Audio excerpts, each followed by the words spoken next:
Hello दोस्तों, स्वागत है एक और नए वीडियो में। दोस्तों आज का वीडियो बहुत ही खास होने वाला है क्योंकि आज के इस वीडियो में हम हिंदी वर्णमाला पर डिस्कस करेंगे जो कि कई बार एग्जाम में पूछा गया है। चलिए पहले टॉपिक पर डिस्कस करते हैं, फिर क्वेश्चन की ओर बढ़ते हैं।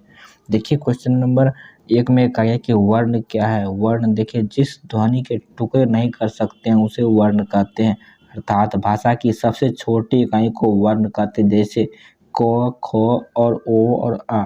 चलिए आगे बढ़ते हैं। देखिए इसमें कहा गया कि मौखिक आधार पर भाषा की सबसे छोटी इकाई है जैसे ध्वनि, अर्थ के आधार पर भाषा की सबसे छोटी इकाई है जैसे शब्द। चलिए आगे बढ़ते हैं अगले टॉपिक की ओर। देखिए इसमें कहा गया कि भाषा की पूर्णतः इकाई है जैसे वाक्य। हिंदी वर्णमाला में वर्ण है वर्णमाला, वर्णों या ध्वनियों के क्रमबद्ध समूह को वर्णमाला कहते हैं। हिंदी वर्णमाला में 44 वर्ण होते हैं। हिंदी वर्णमाला में कितने वर्ण होते हैं? तो 44 वर्ण होते हैं। चलिए आगे बढ़ते हैं। इन वर्णों को दो भागों में विभाजित किया गया। पहला, इसमें वर्ण को दो भागों में विभाजित किया गया, जिसमें पहला है स्वर, दूसरा है व्यंजन।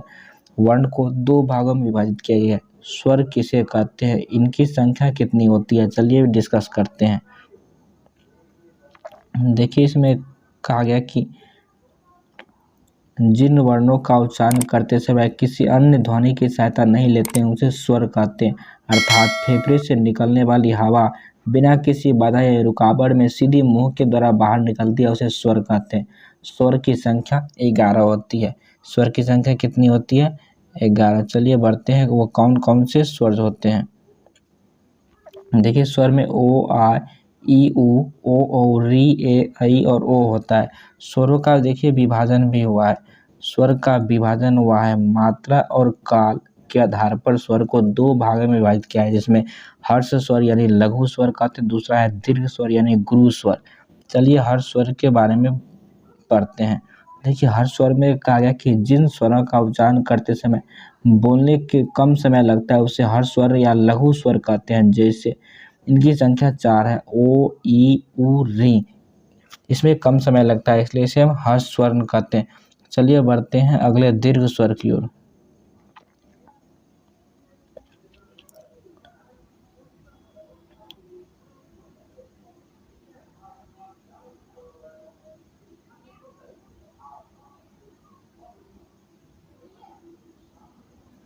देखिए इसमें कहा गया कि दीर्घ स्वर क्या है, यानी गुरु स्वर कहते हैं।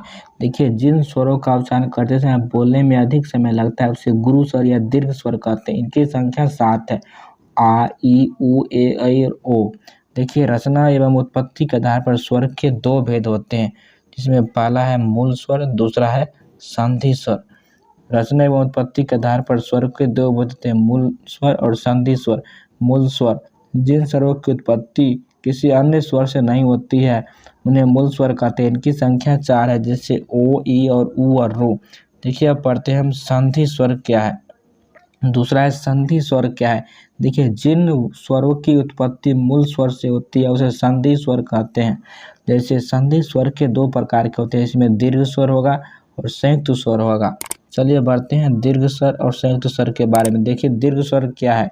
इसमें ओ और ओ मिलकर बना है आ, ई और ई मिलकर बना है ई, उ और उ बनकर बना है औ। चलिए आगे बढ़ते हैं संयुक्त स्वर के बारे में। देखिए संयुक्त स्वर उसे कहते हैं जैसे ओ और ई मिलकर बना है ए, और ए बन के बनता है ए, ओ और उ बनकर औ, और ओ और ओ मिलकर बना है औ। चलिए आगे बढ़ते हैं। ओष्ठ के आधार पर स्वर के दो भेद होते हैं। ओष्ठ के आधार पर स्वर के कितने भेद होते हैं? दो भेद, जिसमें पहला है वृत्ताकार स्वर, दूसरा है अवृत्ताकार स्वर। देखिए वृत्ताकार स्वर किसे कहते हैं?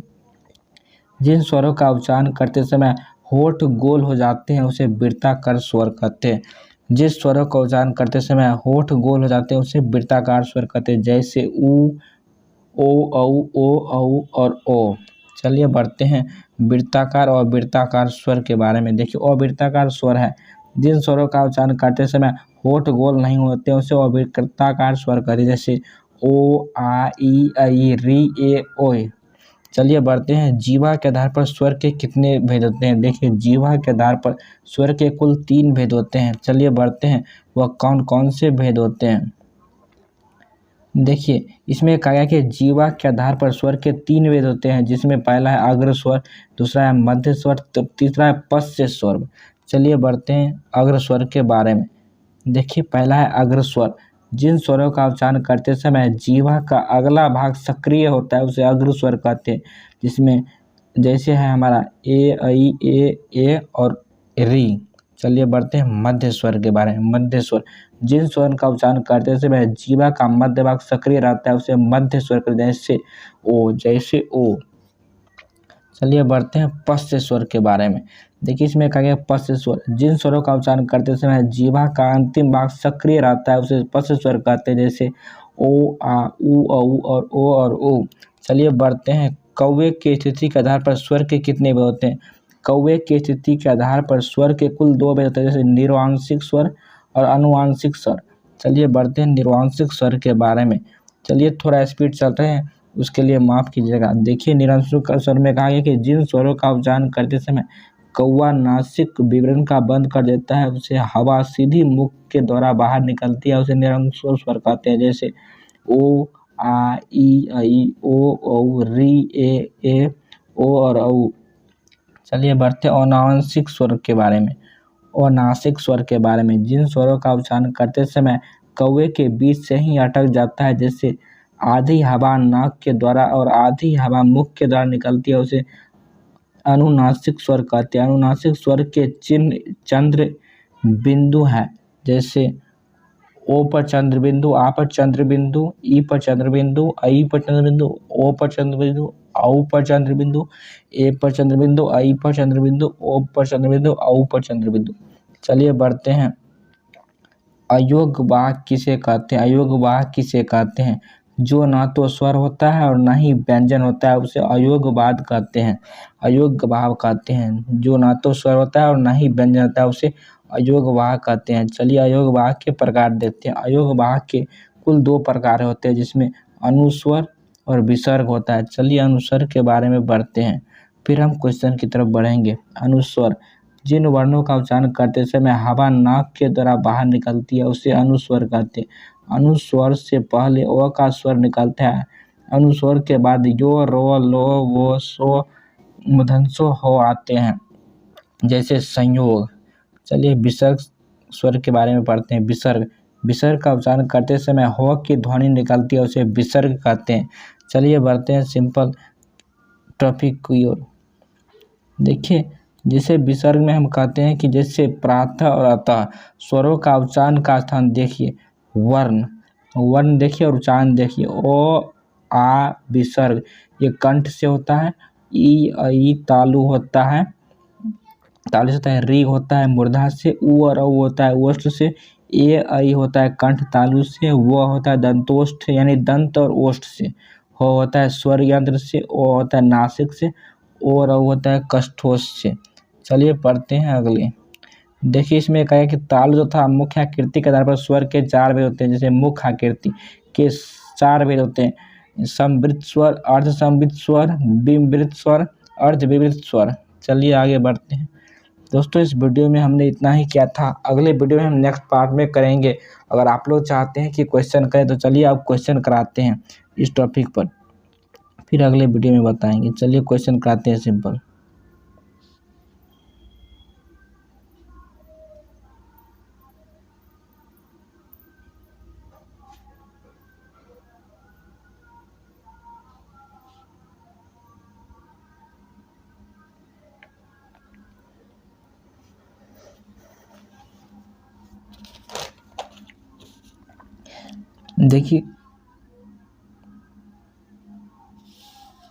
देखिए क्वेश्चन नंबर 1 में कहा गया कि वह ध्वनि जिसके खंडन नहीं किए जा सकते हैं कहलाते हैं। वह ध्वनि जिसके खंडन नहीं किए जा सकते हैं कहलाते हैं। तो इसका राइट आंसर हो जाएगा वर्ण।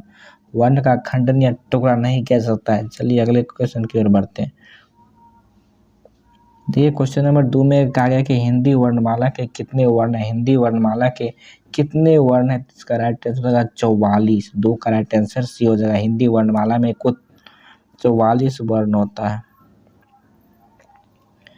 हिंदी वर्णमाला में कुल वर्णों की संख्या कितनी है। हिंदी वर्णमाला में कुल वर्णों की संख्या कितनी है, तो इसका सही जवाब हो जाएगा 52। हिंदी वर्णमाला में कुल वर्णों की संख्या 52 है। क्वेश्चन नंबर 4 में स्पर्शी व्यंजनों की संख्या कितनी है। स्पर्शी व्यंजनों की संख्या कितनी है, तो इसका राइट आंसर हो जाएगा 25। स्पर्शी व्यंजनों की संख्या 25 है। चलिए बढ़ते हैं अगले क्वेश्चन की तरफ। देखिए क्वेश्चन नंबर 5 में स्पर्शी व्यंजनों को कितने भागों में विभाजित करते हैं? तो इसका राइट आंसर का 5। स्पर्शी व्यंजनों को कितने भाग में विभाजित करते हैं? तो इसका राइट आंसर हो जाएगा 5। चलिए बढ़ते हैं अगले क्वेश्चन की तरफ।